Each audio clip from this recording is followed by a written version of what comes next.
Well, today is Thursday, August 24th, 2017, and welcome to another edition of Let's Turn This Box Truck into an RV. So, not a whole lot of progress lately. The summer's been slowing things down a little bit, but I do want to show you a couple of things here. We're working on the finishes for the cabinetry, and I've got a couple of samples back here. A little hard to see, but this is an interesting one. This is black dye with black Spanish oak black stain on top of it, and then 4 coats of spray lacquer for a kind of a glossy black finish. And then here, got some other samples to show you. This is antique cherry dye with a coat of shellac on top, and then some gel stain to fill in the grain, to make the grain pop out. And then another coat of shellac. And it's pretty much the same thing here, except it's red dye, shellac, and then the Spanish oak black stain. And you can see how the black stain fills in the grain here. Whereas I didn't use the black stain here. This is just the cherry dye. Same thing here, you got the black stain in here, and this is just the antique cherry dye over here. So you can see how the grain really pops with that black stain. So I don't know what I'm going to do here. And then, oh, I gotta show you this too. This is a red vinyl. This is a sample, but I actually ordered some of this red vinyl, so this is going to be one of the materials I'm going to use. And I'm definitely going to use it over here on the headboard. I'm going to want to do a padded headboard with this red vinyl. I think that's going to make it look very rich. And then as far as the cabinetry goes to go with it, I'm not quite sure which way I'm going to go yet. The black could be a really kind of sleek, high-tech, modern look. But, you know, I guess, and the reason I'm thinking it is there's so much wood in here. You know, it's going to be wood, and we got wood on the ceiling, we got wood here. So I thought the black would be an interesting accent to the wood.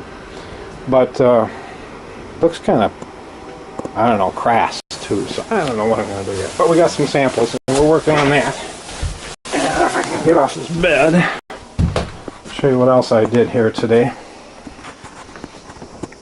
I finally have the RV in its parking spot, and because of that, the shore power cable is quite long.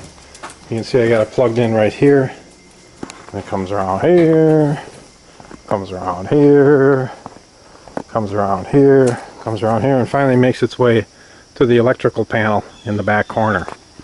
Now that's all fine and dandy, but come winter time, this is just going to get frozen into a block of ice. I know it. So what I plan on doing is putting in a shore power connector. I bought this, I actually bought it from Walmart, had it delivered to the store.